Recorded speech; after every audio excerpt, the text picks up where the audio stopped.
Okay, there's the great big hole left by removing the alocasia. Not in the ground, stupid. Here's the big space that's left after having removed the alocasia. Good morning from the Nature Company. Today we're going to be sorting out our tropical jungle. It's the Alocasia Macrorrhiza. One of the reasons to call Macrorrhiza is we can see how macro the leaves are. Huge. And this is by far outgrowing the space that we have left for it. So we're going to be digging it out, showing you how to remove it from the ground, repotting it, and then looking after it afterwards. But aren't those just magnificent? So let's get down to it and we'll show you step by step. Okay, so here from this magnificently huge plant, we have a look down below. We can see how big and broad the initial stem is, and all these lateral buds that have popped out and produced new plants. So these all will be dividing off and repotting separately. And with alocasias, they have a fibrous root system that spread out across the surface of the ground and span out through the bottom. So we're not going to have this big hard taproot down the middle. We're just going to loosen up the soil as much as we can with a fork so that we can just lift the plant out relatively easily.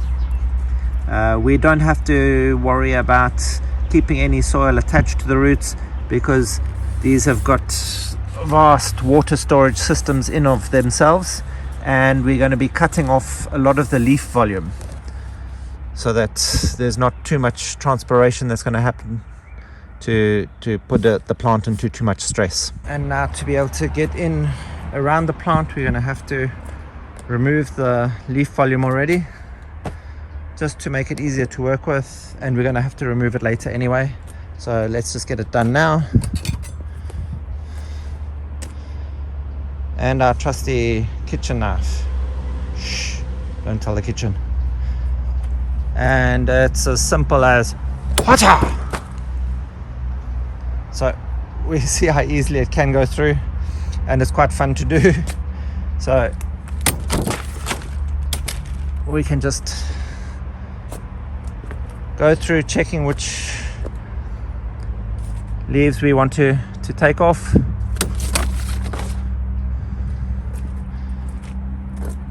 Okay, what we are going to be doing is we're going to be leaving the newest leaf that's come out from the center of each plant,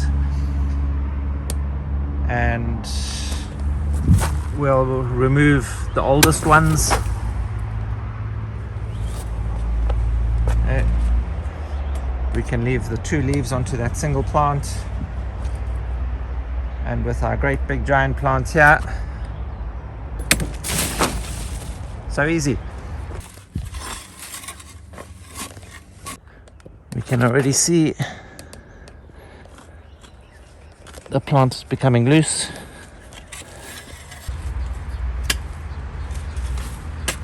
And this just gives you an idea of how large a plant we can get in the tiniest little bag.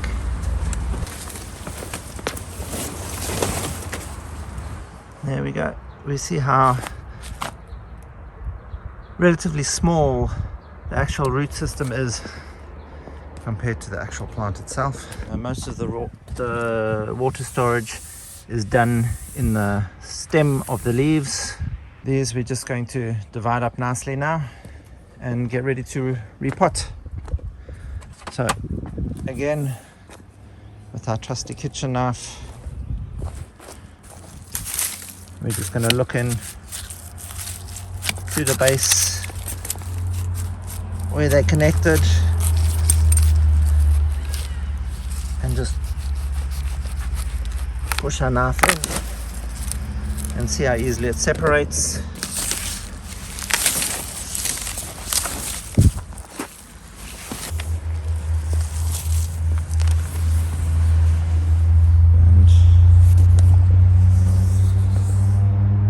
There's our first removed plantlet. It's about as tall as I am anyway. That will survive quite easily, just repotting it.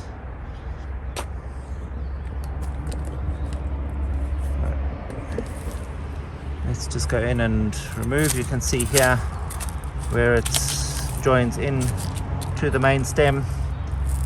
Just get in, put a knife through it.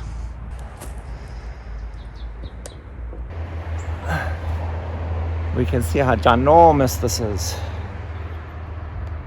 And we're just going to be putting this into a tiny little pot for the size plant it is, because that way it's going to be easier to manage and place where we want to place.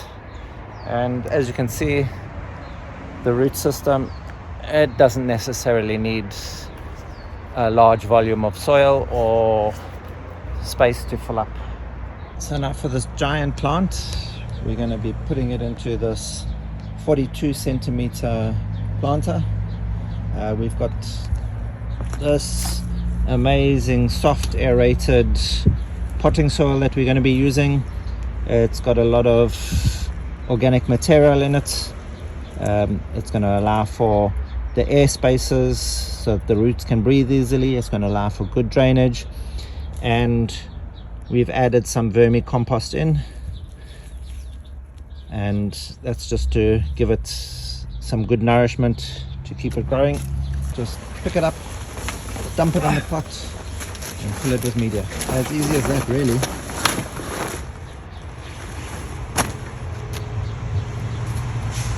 We have our massive plant. Nice potting media in around the roots. We're not compacting. We're just making sure that we get those large air gaps filled with media so that we don't have too much settlement afterwards.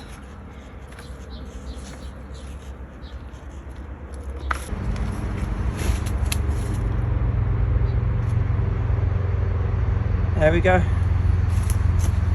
Potted up, ready to be moved. I'll move it into position and then take off one or two of the other leaves that look slightly more damaged. These new sets of leaves that are coming up through the center will fill up quickly and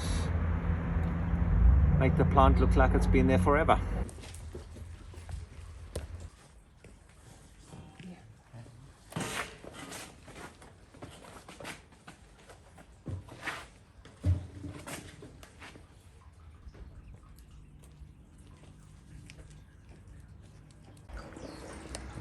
Okay, here we have the plant situated now in its final position. This is just going to fill out nicely, and the leaves will open out a bit wider. We'll leave the torn leaves up there at the moment just to give some idea of the scale of the plant, and slowly the water is going to be absorbed out of these to feed the rest of the plant while it reroots itself properly. Here's one that was done a while ago, and we can see how all the water has been absorbed out of these, and then they just peel off dry. So there's our Alocasia Macrorrhiza planted out in position. This is for potting it outdoors. That's why we're using the potting media. We're in a subtropical climate here. We get a fair amount of rainfall, but we're not getting rainfall every day as you would in a tropical climate. There you might want to use a more porous mixing with lacquer and perlite and other substances such as that, so that the constant rainfall isn't going to rot the roots and the stem. Indoors also you can use a non-organic media. This will last longer indoors, and also you'll be able to control your watering better. But for outdoors, we find this works perfectly. Here we've got it in a position where it will get bright full morning sun coming through and then the afternoon shade. These specific alocasias will take the full sun, or they will take the full shade as well. It's depending on where they are is how you adjust your watering and your feeding. Thank you for watching, and if you found any of the information we've provided in this video helpful, please hit that like button, subscribe if you haven't already, and hit that notification bell, bing bong, if you'll be notified of any of our upcoming videos, and help us grow as we help your plants grow. Happy planting.